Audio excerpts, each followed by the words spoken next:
स्वागत है दोस्तों। आज हम उस सवाल का सामना करेंगे जो सुनने में किसी हॉरर मूवी की स्क्रिप्ट लगती है, लेकिन फिजिक्स की दुनिया में ये एक अल्टीमेट नाइटमेयर है। सोचिए, अगर हमारा सूर्य, वो आग का गोला जो 4.5 बिलियन सालों से हमें जिंदा रखे हुए है, वो अचानक एक पल में गायब हो जाए। नो एक्सप्लोजन, नो सुपरनोवा, बस एक खाली जगह। क्या होगा हमारी इस दुनिया का? कैसे शुरू होगी मौत की वो उल्टी गिनती? सबसे पहले टाइमलाइन को समझिए। लाइट की स्पीड फाइनाइट है। सन और अर्थ के बीच का फासला लगभग 150 मिलियन किलोमीटर्स है। इसका मतलब यह है कि लाइट को हम तक पहुंचने में अप्रॉक्स 8 मिनट और 20 सेकंड लगते हैं। तो जैसे ही सन वैनिश होगा, हमें इंस्टेंट पता नहीं चलेगा।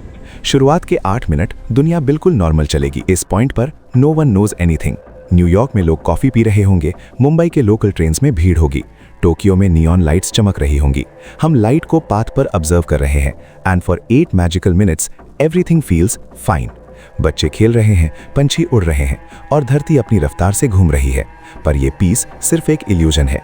मौत का अंधेरा स्पेस में 3 लाख किलोमीटर पर सेकंड की रफ्तार से हमारी तरफ बढ़ रहा है। The realisation.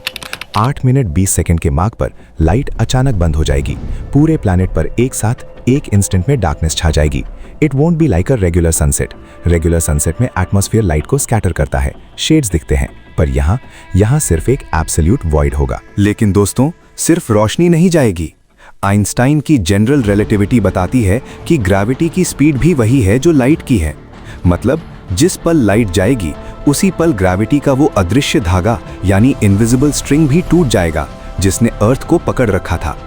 अर्थ अब एक रोग प्लैनेट बन चुकी है। बिना ऑर्बिटल पाथ के हम स्पेस की गहराइयों में एक स्लिंगशॉट की तरह फेंक दिए जाएंगे।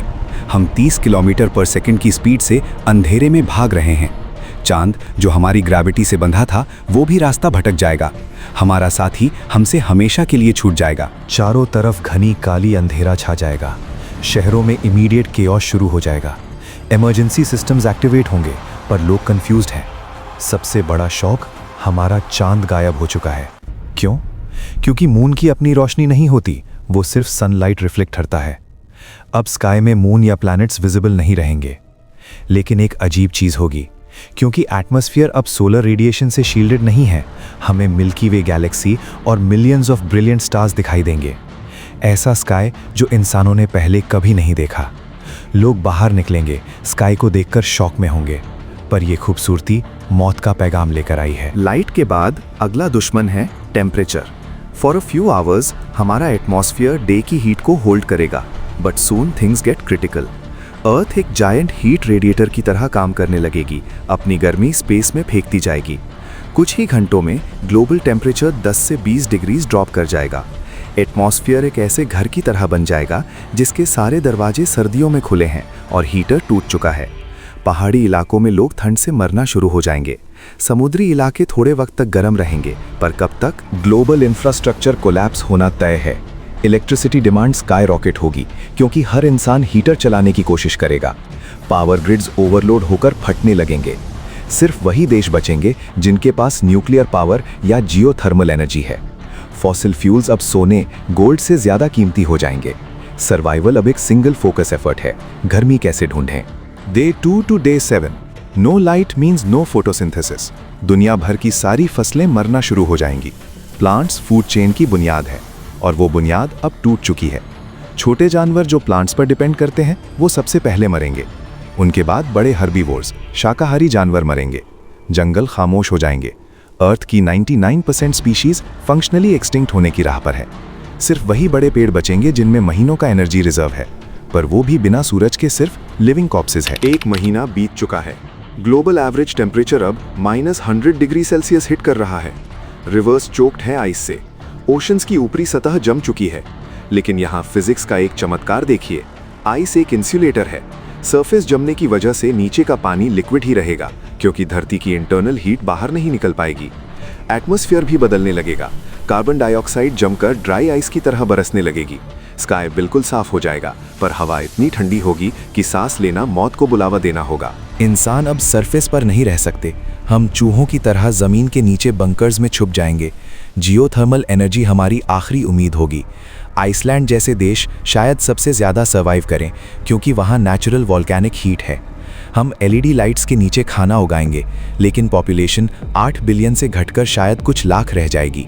हम अंधेरे में रहने वाली एक नई प्रजाति स्पीशीज बन जाएंगे, जो सिर्फ पुरानी किताबों में सूरज के बारे में पढ़ेंगे। 1 साल बाद टेम्परेचर -240 डिग्री सेंटीग्रेड तक गिर चुका है। एटमॉस्फेयर की नाइट्रोजन और ऑक्सीजन जमकर बर्फ की तरह जमीन पर गिर चुकी है। अब अर्थ के पास कोई प्रोटेक्टिव लेयर नहीं है। हम एक मृत ग्रह बन चुके हैं जो किसी अनजान सितारे की तरफ बढ़ रहा है। लेकिन क्या सब कुछ खत्म हो गया? नहीं। समुद्र की गहराइयों में हाइड्रोथर्मल वेंट्स के पास लाइफ अभी भी थरथरा रही है। ये वो क्रीचर्स हैं जिन्हें सूरज से कोई मतलब नहीं। ये कीमोसिंथेसिस पर जीते हैं। जब तक अर्थ का कोर गर्म है, ये जिंदा रहेंगे। Life in its simplest form will refuse to die. दोस्तों, ये कहानी सिर्फ एक सिनारियो नहीं, बल्कि एक रिमाइंडर है। हम अक्सर भूल जाते हैं कि हम एक ऐसी बैटरी पर जी रहे हैं जो 150 मिलियन किलोमीटर्स दूर है। सूर्य गायब हुआ तो हम मरेंगे नहीं, हम भटकेंगे एक ऐसे सफर पर जिसका कोई नक्शा नहीं है। लेकिन एक सवाल छोड़ जाता हूं, क्या पता हमारी धरती पहले भी किसी और सिस्टम का हिस्सा रही हो? क्या पता हम पहले भी एक रोग प्लैनेट थे जिसे सूरज ने पकड़ लिया? साइंस के पास हर जवाब नहीं है और मिस्ट्री हमेशा बनी रहती है। अगर आपको ये जर्नी पसंद आई तो लाइक करें और कमेंट्स में अपना ओपिनियन जरूर बताना। और अगर आप जानना चाहते हैं कि सूरज के अंदर कौन रहता है तो इस वीडियो पर क्लिक करें। सच्चाई आपको हैरान कर देगी।